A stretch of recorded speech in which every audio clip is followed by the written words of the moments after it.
Mark Tatum, Deputy Commissioner and COO of the National Basketball Association. Thank you so much. It's a pleasure to be here with you all. Dr. Richard Lapchick, thanks for being with us here on R&R on Sports. Thank you for having me. Civil rights icon, Dr. Edwards, how are you today? I'm doing a heck of a lot better than I deserve, I'll tell you that. Sports commentator, Scoop Jackson. Good to be back on with you all. Ken Griffey Jr., how are you today, sir? I'm good. How about you guys? It's R&R on Sports. R&R on Sports. R&R on R&R.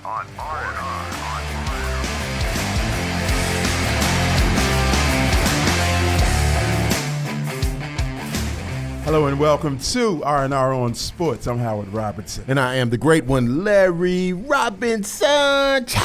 Wow. Woo, listen to the crowd.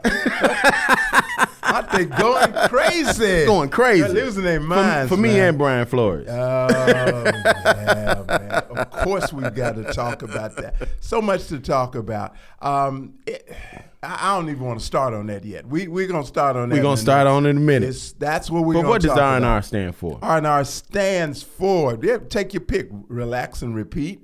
Robertson and Robinson, hey.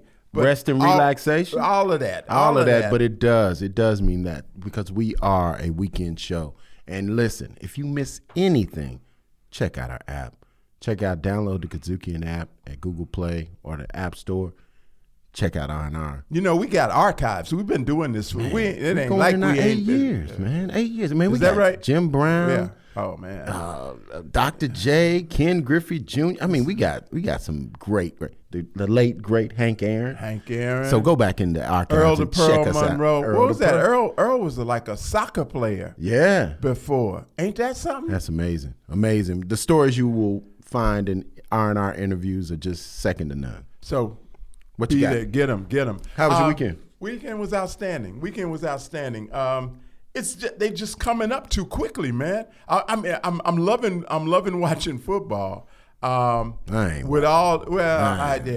can say that. But with all the problems that they get, they playing some great football. They really are, man. It's been back to back to back, just great game after great game after great game. Kansas City, man. Too cocky, too cute. In fact, you know, too cocky, too cute. We gonna go into Kansas City today on our conversation. One of my favorite teams. Yeah, too cocky, yeah. too But cute. I mean, I think they did. I think they got a little too cocky, and I think the Bengals were hungry, and they wasn't scared because they beat them a few weeks ago. Both my teams lost, man. 49. I'm a 49er fan. Yeah. And they got toasted too. Well, you know, that San Francisco thing out there, man. I think they still are reeling from the shakeup from the DeBartolos and whatnot. And I think they still got some issues and really their leadership. Why did that just surface? Why did that just surface in perhaps certainly the most important game of the season? Well, I think it's not just the most important game of the season. I think it's been happening all year with the COVID protocols and health and safety and all that. So you didn't really pay attention. They found a way to win, But Larry. today, this time, it ended up that they just could not. They could not deliver at the end. And then you got the bad boys in L.A., man. L.A. looking pretty brutal over there, man. I mean, you got some big. You got Von Miller coming off the wing, off the end. I mean, you got some very talented defensive players out there in the LA Rams. And then also you have the desire to be on your home field, absolutely, playing in the Super Bowl. In your home field, on your How home is field. that measured? You can't measure that. That's motivation. Plenty don't want motivation. Nobody motivation. else coming to your house. All right, so we get back. We're going to talk about this thing with the NFL. But first, we're going to have a little funny, but I'm real disappointed, man. I'm real disappointed because I was trying to get back. We're going to talk more about it on the other side. Well, yeah, we got to get deep because it's about structure. It's about structure, and it's about who you are dealing with, and not enough people are talking about that, but we're going to talk about it. We're going to talk about it. All right, so we got something funny coming up? Oh, yeah. Yeah, you sure it's funny? It usually is. Yo, this your boy Chris Brown. David West of the Golden State Warriors. Hey, this is Dr. J. This is Shaq Adocious. Yo, what's up? This is Ice Cube. And you're listening to a little R&R. R&R on Sports. Riffin' on jazz. Mr. Chuck. Yes, sir. Here we doing, are. man? Oh, man, I'm ready to get some history Back going again. on. We got it. We got This it for is you. it. We've got it for you. Today we're doing 8 eras of jazz. Yes. Riffin' on jazz on the Kazookian Network. I went to the gym at 9 o'clock this morning. We talked about on the show the kind of workouts I do. It's not fun. I work out until I feel like I'm either going to pass out or throw up. And when I get to that point, I'm just like, oh, I haven't done either. Guess I got to keep going. The hell with all of that. And then, like, I after got like tasks and stuff like, to do afterwards. Exactly. I was tired, boss. Blackbeard Power on the Kazookian Network. R&R on Sports on the Kazookian Network. Welcome to another edition of Fly on the Wall. Recently, there was a meeting between Roger Goodell of the NFL and his public relations team about his future as commissioner of the National Football League. And now, listen in as you become a fly on the wall. Hey guys, thanks for getting together on such short notice. Of course, you know the situation and...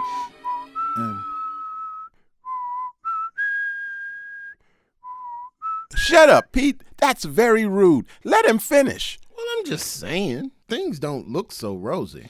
You're right, and that's why you're here, because I need to know just how we need to spin this thing. Come on, Raj. You're toast, man. So however we spin it, we've got to spin you out of there. Either you resign or get sacked. But how do I keep my good name? You're good. What? Shut up, Pete. That's more rude than before. But I think I got something. You're going to resign because guess what? You're blind.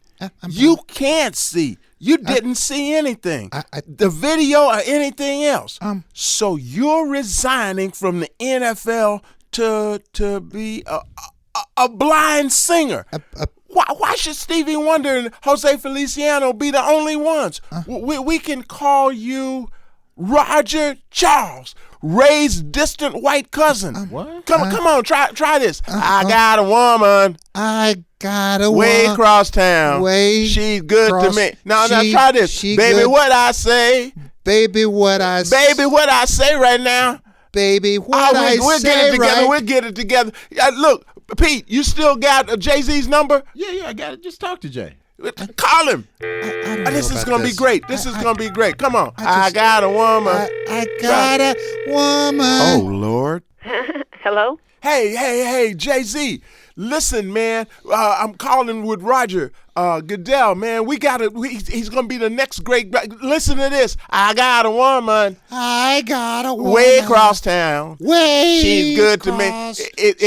Baby, it's going to be dynamic, man. It's going to be fantastic, but we need you to produce it, man.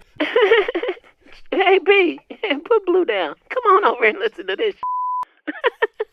Hey. I got a woman. I got a woman. Way across town. Way over there. We can get it together in the mix, man. Well, I got a woman way over town that's good to me.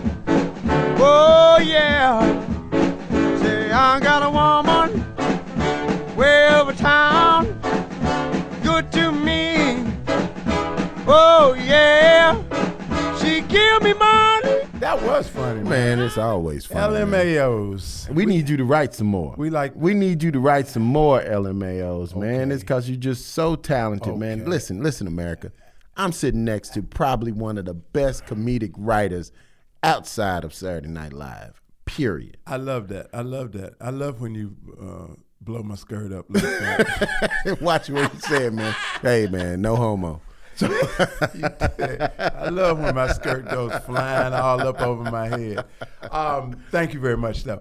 So let's talk about the NFL. So there is, for those of you who've been in a can somewhere like Oscar, is it Oscar the Grouch that was in the garbage can? Yeah. It was Oscar? Yeah, was it Oscar? Somebody. Yeah, it was Oscar. It was one of them. One of the Muppets. For those of you who have been off somewhere and don't know, B-Flow, I love that. B-Flow. I love Brian Flores, the former head coach for the Miami Dolphins, has a lawsuit against The NFL, Denver Broncos, the Denver Broncos, New York Giants, and the New York Giants, and the Miami Dolphins. So the entire NFL plus those 3 particular teams for racial discrimination in the hiring process. And let me tell you what brought that on real quickly. What brought that on is he had an interview coming up on like Thursday of that week, okay, with the New York Giants. Looking forward to the interview and whatnot. Excited. As a New York Giants head coach to get to go and coach in the number 1 market in America, probably in the world. So he gets a text from guess who? Of all people. Of all people. Somebody reach out to him with a text, and he looked at it like, what? Well, really, no, but it really wasn't that surprising because he was a coach for many years for Bill Belichick. Yeah, but do you know how much they communicated? No, well, obviously they communicated to some degree because Brian his Flores had number, a good relationship. He had his number in his phone. Anywho, and so on and so forth. Bill Belichick sent him a text to say, hey, man, congratulations. They told me you're their guy and you got the job. Congratulations. And B-Flow said, well, you know, wait a minute. I ain't got the interview till Thursday. Right. And what are you talking about? You got to write Brian as it works out. As it works out, he didn't. He's trying. Who was it, Brian? Who was Brian it? Daboll. He was trying to send it to another who they had obviously decided on, who had the job at that time, and the only reason that they were going to interview Brian Flores was to accommodate the Rooney Rule. They had already made the decision, and they had already made the decision to the extent that Bill Belichick had been informed, who wasn't even in the hiring process. Coach of another team. Coach of another team.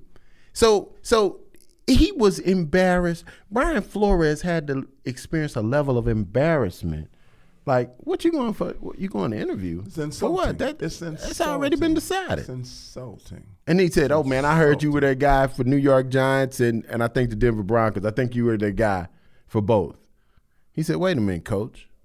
Are you talking to the right Brian? Yeah. You talking to the right Brian? And he said, nope. He said, I messed this up. I messed this up, didn't I? Yeah. Yeah. So once again, you have a situation where the people in the game, they had communicated through back channels that they had already made a decision. And this brother is looking forward to an interview that's a sham interview. But guess what this guy did? To talk about the kind of character Brian Flores obviously has, he still shows up for the interview and still gives a stellar interview. And he believed that it would give him an opportunity to change their minds. That's because he thought that there's an inane sense of rightness and correctness in all people. Now, that might work for other people, but for a billionaire, a privileged Caucasian man, no, because you know what? They don't care about you. And there is what we are seeing, Larry, is pushback, total pushback from billionaires that cannot and will not be told what to do, who to hire, what protocols to follow. There are fewer NFL black owners now than black coaches. Fewer black coaches now than before the Rooney Rule. So the situation was so bad previously that they implemented a Rooney Rule where that meant that each team, if they had an opening, had to interview a minority candidate in the interest of increasing the amount of black coaches. But head coaches. What we have found is that since that rule has been implemented, there are less black coaches. There's only one black coach. Why is that, Larry? Why is that? In a league that's about 70% black players. How could that happen?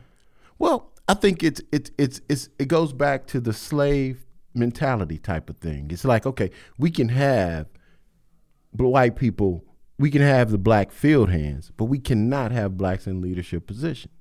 And I think that's really the situation. And I'm the plantation owner, damn it. And right. you ain't going to tell me You what to ain't do. gonna tell me. That's entirely what it is. That's exactly what it is. Imagine the power. And I say this to young black kids all the time. Imagine. You don't get all caught up and hung up on what LeBron makes and what KD makes and all of that. Because on the bottom of each one of their checks is a name, a signature that's not theirs. Right. Somebody signs their checks, which means somebody is making that amount of money to be able to pay all of them, the whole team, that kind of money. Absolutely. I'm saying the reason it's happening is that they are not going to be told what to do. What's the NFL going to do?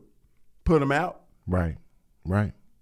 They are the NFL. They are the NFL. So, which is why I have a real challenge. They can hire anybody they damn near in their mind. Now, I mean, once again, I have gone through many years, and you guys have gone on this journey with me.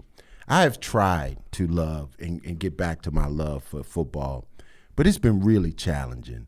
And this is one of those times where I just don't see me making it back to being an NFL lover, football lover. I just can't. It's such a blatant disregard for who I am as a human and who those men are who is really, they've made this money on the backs of. In addition to that, it's just really hard for me, H. Well, I can't roll, man. I can't roll, man. Yes, and and it's going to be one of the greatest. It's going to be one of the greatest halftimes in Super Bowl history. But you ain't gonna watch it. I don't know.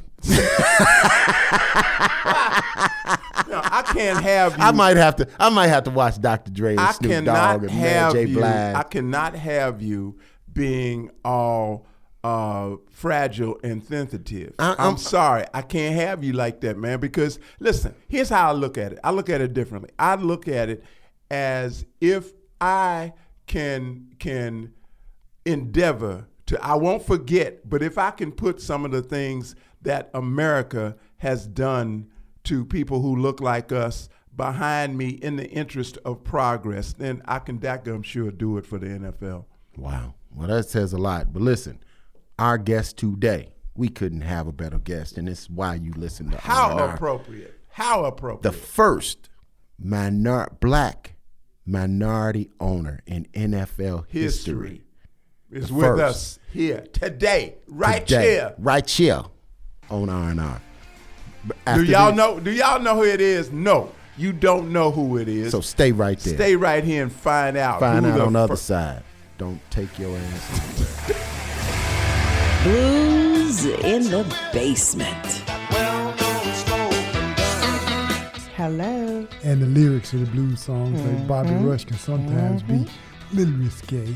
We just got the music on. Blues. Instrumentals. Loving it. I don't care if you're young or old. Blues in the basement. Get together and let the good time roll. Part of the Kazukian Network. Kazukian.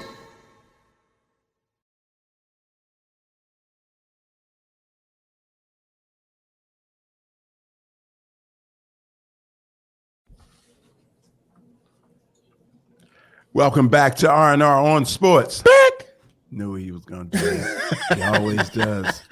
You know. Don't be hating on my sound effects and whatnot, man. I mean, it's like Charlie Brown trying to kick the football and Lucy pulling it out of the way. Now, how you make that connection? Well, I keep trying to get through an intro without you doing.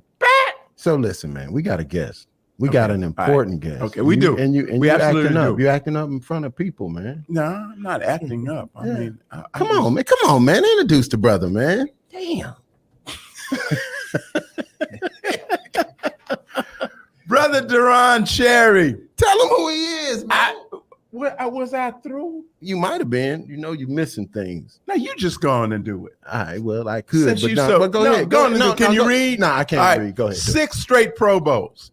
selected to the Chiefs' 25-year all-time team in 1987. 6 100 tackle seasons. How you tackle that many people, man? Man, his line Welcome and his linebackers couldn't have been no good. This brother played safety and made 100 tackles. He had to do all of that.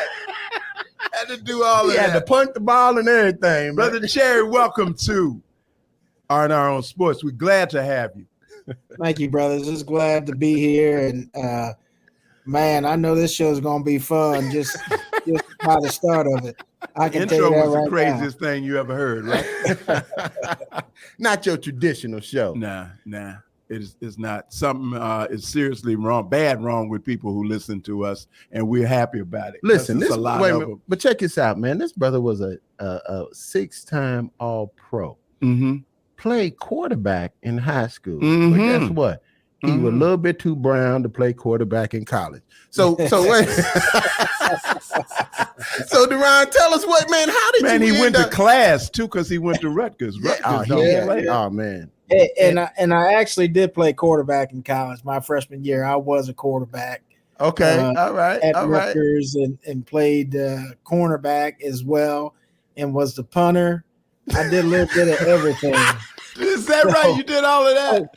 I did all that. College? Man. In college, I did all of that in college. And the weirdest thing is that when I was getting recruited in the process, I got recruited by Cornell University, and I went up there for a visit. And this was late in the summer. He had some test scores. You hear That me? brother was He had some test intelligent. scores. Yeah. Intelligent. He Yeah, was might have absolutely. been Mensa. Absolutely. And so I went up there, and then when I came back, I said to the coach that recruited me at Rutgers, he only lived like the town over from me. I said, hey, I think I'm going to change my mind. I think I'm going to go to Cornell. And he came right over to my house and said, if I got to sleep on your doorstep, you're not going to Cornell. You're going to stay here and go to Rutgers. So I wound up going to Rutgers. But the interesting thing behind that is my freshman year, Rutgers played Cornell. Oh, okay. And they brought the program book back, and because Cornell was recruiting me to play quarterback. Oh, wow. And they told me I was the only quarterback that they were recruiting. And when I saw the program from the game, they had a list of all their freshmen because, at that time, Ivy League schools, you could only play freshman ball. You couldn't play varsity football. Right. And they not had just me in listed, Ivy League schools, across the board, D1. Yeah. They had me listed on their roster as a quarterback that I was on their roster at Cornell. Wow. And then when I looked down the roster, there was like 11 quarterbacks on the roster. They told me I was the only one. Well, it sounds like you made the right decision. I might have been the only brother, but I wasn't the only quarterback. So in the conference that Rutgers plays in, is it all Ivy League teams that you play it wasn't against? at the time. They were starting to play, they were independent. So they were playing pretty much everybody. Penn State, West Virginia, they played Army, but they did play some of the Ivy League schools. The longest, the first game ever played in college football was between Rutgers and Princeton. Wow. And Very my first college game. First college game. My senior year was the last year in that rivalry. So that history was over 100. I think it was 113 years at the time. Who had the edge? Oh, Rutgers did. We used to clean them up. And the reason it stopped was because we were starting to play. In 1976. The year before I got there, Rutgers went undefeated, and so they were playing. We went down to Tennessee and upset Tennessee in 1979. I was playing on that team. We played Alabama at the Meadowlands and just barely lost that game. And we played a lot of big schools. So Rutgers was starting to become a bigger force than Princeton. And y'all beat Tennessee at Neyland? We did. Sure did. 79. For those of you who don't know, Neyland Stadium at the University of Tennessee in Knoxville holds about 105,000 people. Wow. Yeah, it's a big and stadium. all of them come out to the game. So wait a minute. Deron, you had an amazing college career. But you went undrafted. I did. I went undrafted, and for me, luckily for me, my college defensive coordinator, Ted Cottrell, who coached in Kansas City and coached in Buffalo for a long time, started coaching. He was Bruce Smith's coach before he became the defensive coordinator in Buffalo. All the years they went to the Super Bowl. He wound up coming here in Kansas City under Marv Levy, and and that's how he called me up the second day of the draft and said, "Hey, has any teams called you?" And I said, "Yeah, there's been about 4 or 5 teams that were interested and said they were going to draft me in the second day of the draft." But as the draft went on, I just said, I'm better off going as a free agent. That way I can get to pick where I wanted to go. And actually, Kansas City was looking at punters that year. Right. And so I actually signed with the Chiefs as a free agent punter. But they also drafted like 3 safeties that year, and I played safety in college too. So it was just a good opportunity for me to have a chance, even though when I signed with the Chiefs, I signed as a punter.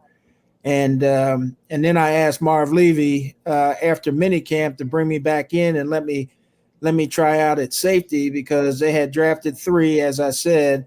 Right. But I felt like I was just as good as all 3 of those guys that they had drafted. I just wanted to get an opportunity, and he told me to come back in early training camp, and I wound up competing for a spot on the team as a safety. And I never did punt.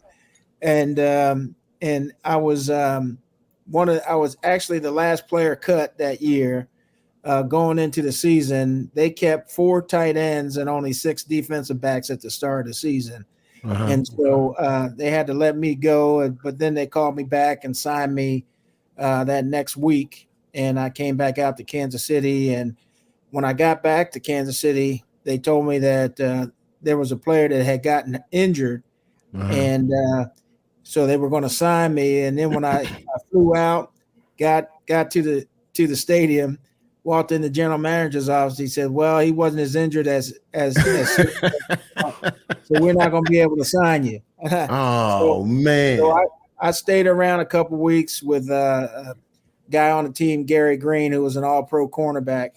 Let me stay with him. And after that next week, the Chiefs called me in and said, "Hey, if nobody gets injured, we're going to have to send you home." And we had 3 guys got injured in that 3rd game of the season, and they signed me immediately right after that.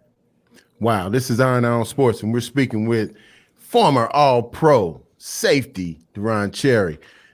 You got something? Yeah, I want to ask you this. So, black folk talk around each other in a way that we don't talk typically when white people are present. So one of the things that, and you will get into heated arguments and discussions in barbershops about this, that you have a particular perspective on. So was there a conscious, you were a quarterback in high school, okay? You were a quarterback when you first got to college at Rutgers. Was there a conscious effort to steer you away from that position to something else? Because that's what we say in the barbershop. Well, they don't want no black, but now there are more black quarterbacks than ever in the league. But I was wondering back when you were recruited, if there was a conscious effort to move you to another position. Oh, absolutely. There was. Back then when I was coming out of high school, most teams were recruiting me as a defensive back. Okay. Not a quarterback. It may be because of my height. I'm only 6 foot, so that probably had something to do with it. That was perfect size then for a quarterback. Right. And but most of them steered you. They always recruited you as a safety or a cornerback or whatever, not necessarily cornerback. Now, I had other skill sets because I could punt and I could kick the ball. And so that added some value. Could you kick extra points too? I could kick extra points too. So Deron was gonna find him a way on the team. He's gonna be on the team. You know what they say? You the more snap you could the do, ball. What couldn't you do? Hey, actually, in high school, believe this or not, there were 3 of us. My oldest brother, his senior year, he was the center. I was a quarterback, and then my brother, who was a junior, was the wide receiver. All three of us played at the same time. My brother, who was the center, was the long snapper. I was the punter. And then my other brother, he kicked off and kicked field goals for the high school team. Boy, them cherries are some kicking people, boy. I know that's right, man. I love it. I know that's right. Well, listen, this is R&R on Sports. We're going to take a little break, but check this out. When we come back, Deron's going to talk about being one of the few minority owners in the NFL, on the NFL team. Also, some of the issues around CTE, and we got a few more things. So listen, don't go anywhere. On our own sports with the great Deron Cherry right after this. Hey, I'm Williams Brack, co-host of Grind Set.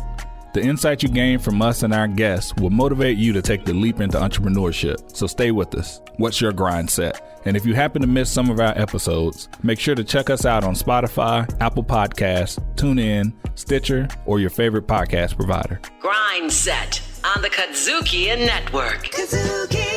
Welcome back to R&R on Sports. Yeah, got you, didn't I? No, man, listen, we talking to the great. We are talking to the great safety, all pro safety, and everything else, and punter, wide receiver, quarterback. What you need? Trainer, field goal specialist. Okay, Deron, wait a minute. Let's look at these numbers. Check this out. Now, America, listen to this.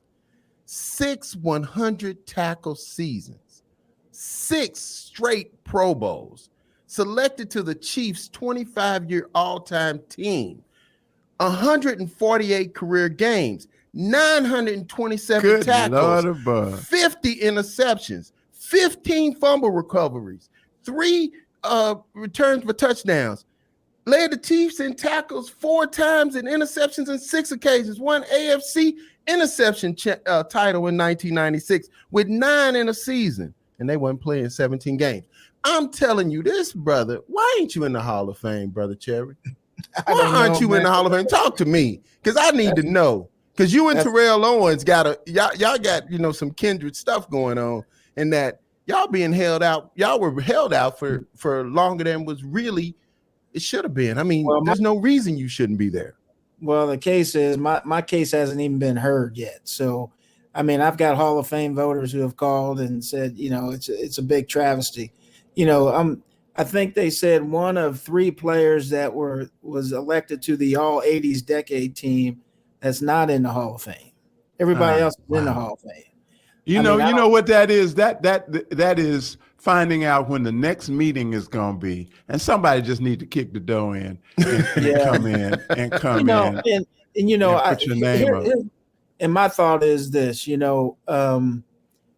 God knows what I did, and if it's going to happen, it's going to happen. I'm not going to be like some players that I hear you. Cry and complain, man. That's not me. That's not who I am. Yeah. But I would say if somebody looks at what I accomplished over my career and stack my numbers up against all the greats that played at that safety position, then you make the case and you tell me what you think. And I just leave it at that. Mm-hmm. Man, you got some gaudy numbers over there, Brother Cherry. You got some gaudy numbers. Well, that all of those tackles means a whole lot of contact. Talk to us about CTE. Talk to us about your protocols now. Are you checking and being checked and all of that stuff? Absolutely, all the time. And the NFL is starting to do a much better job at providing resources for former players, to go get checked out, to make sure that they have, the availability to go to medical sites around the country, to at least get their bodies, their heads, and any type of thing checked out. So I'm real thankful that finally they've recognized that players need long-term care after playing this sport. And so I stay very active with respect to my health and well-being, try to keep my mind as active as possible because, you do understand that one day it's going to go. Right. And you know, you can't play 11 years in the National Football League and have that many tackles and hits and stuff like that and not have some residual effects down the road. But I think if you're able to keep yourself in condition and monitor your health on a yearly basis, you know, you at least got the opportunity to stay healthy longer. And that's what we have to do as players. We understand the dangers. You know, I feel for my fellow players who have taken their life because they've had some problems with CTE. And I mean, in Kansas City, we've been affected by it. Javon Belcher, who, you know, killed his girlfriend and then went to the facility and killed him. You know, those tragedies are something that never leave. And there's an imprint in your mind that says, hey, you know, we try to tell as many players as we can, brothers, get checked out, go to the doctor, find out the resources that this league has available to you to use for free. You know, there's no reason to sit on the sidelines now when it comes to your health, because there's just so many avenues and opportunities that you can get checked out now that we didn't have before. Right. Interesting. This is Iron On Sports, and we're speaking with Deron Cherry, Kansas City Chief, one of the greatest of all times.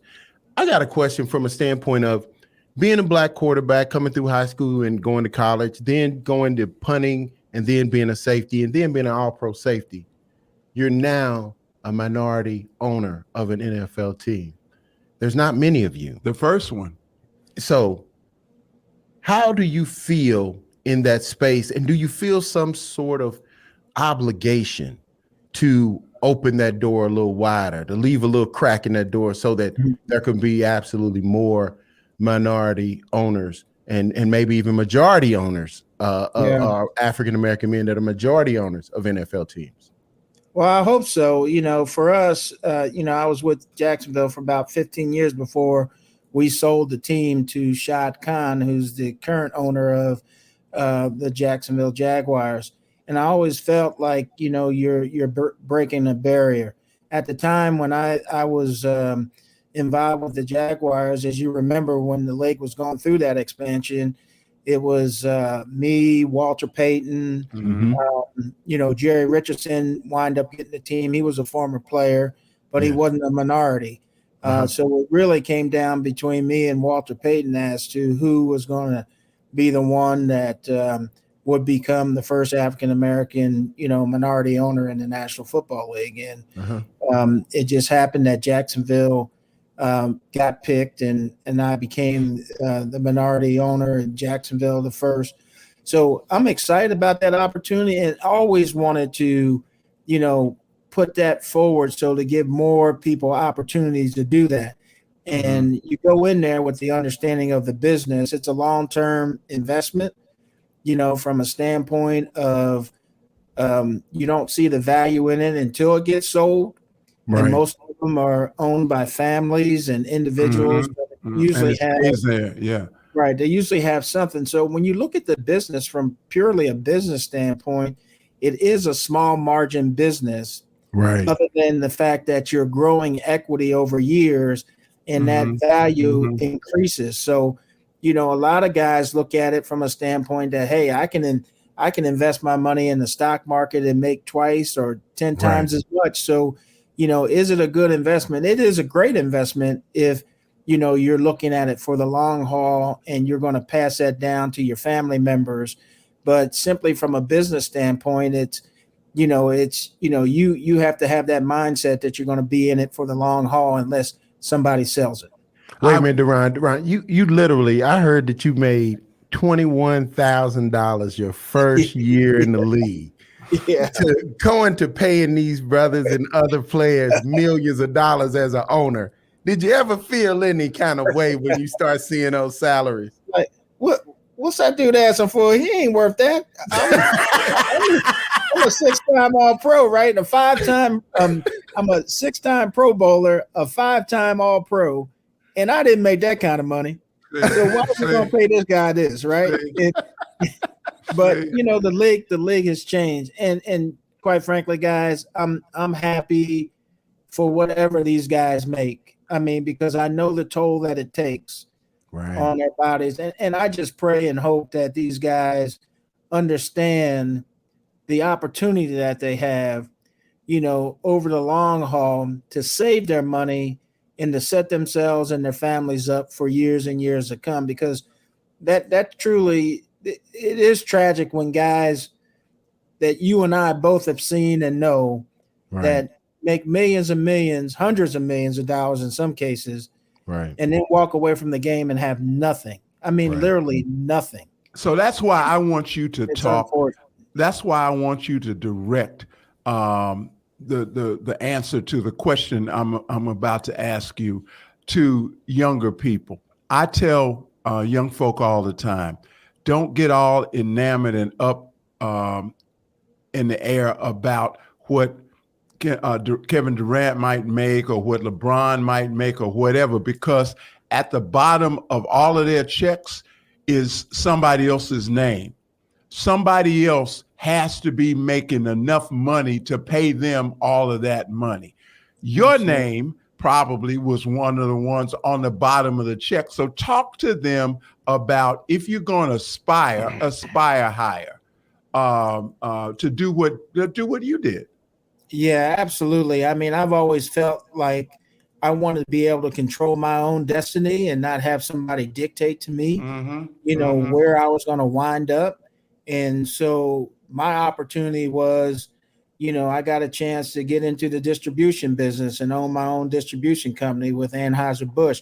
And mind you, breaking history there, I'm right now currently, I think, one of the only minority owner of an Anheuser-Busch franchise in this country. Wow. And so when you look at that and consider and you think about that, that's two opportunities for me in my lifetime that I've been kind of a trailblazer and gotten into something where I'm literally the only African American that's had the opportunity to do this. And like I say, when I sign those checks, my name's down on that check because, and I'm not relying on amazing, right? It's my name and my signature, and and I'm happy to sign those checks. Trust me. But I think you remember the amount of the biggest one you've ever signed? Oh man, that's a great question. Yeah, that's a good question there. I don't sign too many big checks. The checks that I'm signing that got my name on it is going to Uncle Sam. I can tell you that. So, Deron, I'm paying them taxes so they don't come up. So, Deron, we headed out of the interview. So, what's next? What's next on the horizon for brother Deron Cherry outside of being elected to the National Football Hall of Fame?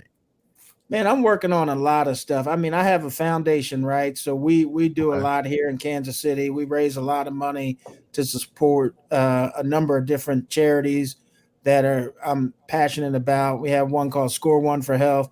We do health screens in the elementary schools. I work with a group called Camp Quality. We send kids to camp that have cancer in the summertime. We give them a week at camp.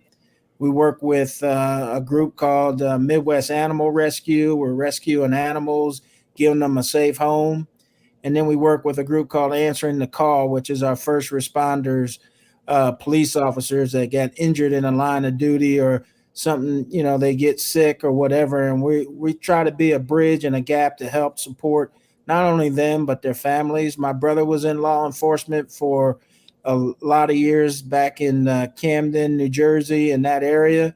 Okay. And so I'm really fond of that. So I'm proud of that. And then I'm also doing some development stuff too, where we're developing about 240 acres of property. We're trying to build a world-class soccer facility for young kids and to perform, and with, a lot of different other things, housing and retail and stuff like that. So that's kind of what I'm doing right now. That's my passion going forward, and continue to be a force and helping our communities out.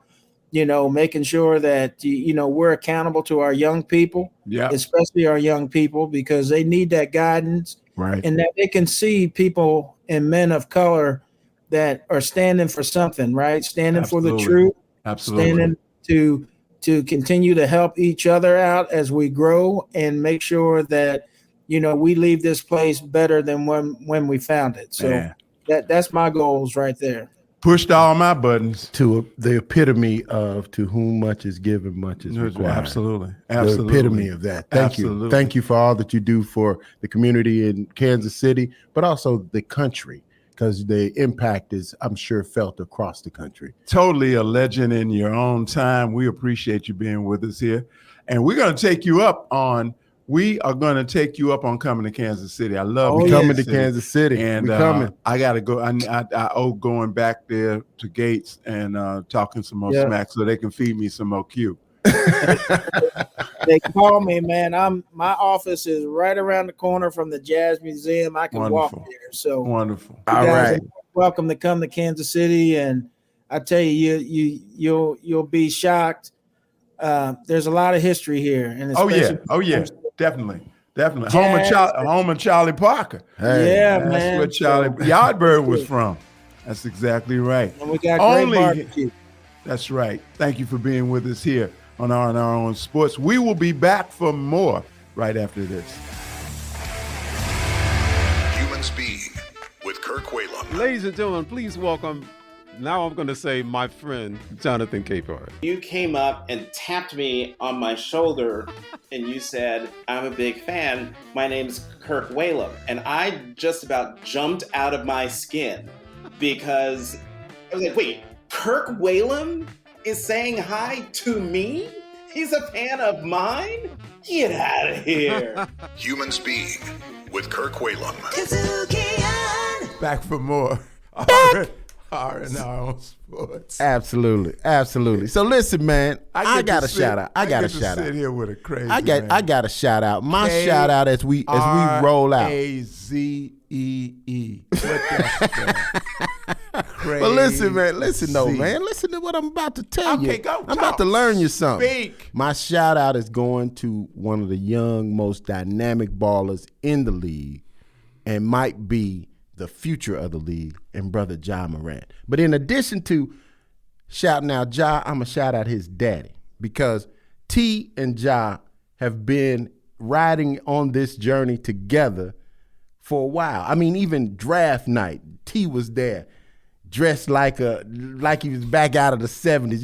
You might think that brother had the aquariums in the bottom of his shoes. You would have been like, T, you expect music like. I can relate. Man, you expect that music when T walk in the room. But man, give a shout out to the brother, Ja Morant, first all-star starter. Keep doing your thing, man, because you are really lighting the NBA up, man. The brother's playing some great basketball. Shout out to the entire Grizzlies team. Man, you are such a homer. And you cannot stop that. Such a homer. These young cats are explosive, such a homer. Exciting, such a amazing. God, they really are. They are a factor. With this dude, all right. God. So come on, man. Why you shouting out the home team? But you could have shouted out Golden State. They got their program back in order. They got the Splash Brothers back. Klay Thompson playing doing that. Everybody's exceptional. Doing that. Grizzlies never get enough shine. That's why I'm doing it. And because I'm grown, damn it. That's the other part. Listen, if you missed any of our famous and fantastically funny show, please download the Kazukian app from the Play Store or Google Play or Apple App Store. Get our app. Download the app and listen to those back episodes. And if you missed any part of this one, check out that Deron Cherry interview again. Absolutely. And always keep up with our latest shows because they're very, very timely. And there's people that you won't hear from anywhere else. That's how we do it. That's how we roll here on R&R. We appreciate you being with us. Don't forget to do what homeboy over here said. Download the app. Download the app and stay with us every week. We appreciate you being with us. Take care of yourselves and each other. We are out later. Tell your mom I said hi. You've been listening to a little R&R on Sports, written and produced by Howard Robertson, Larry Robinson, recorded and mixed in Memphis, Tennessee.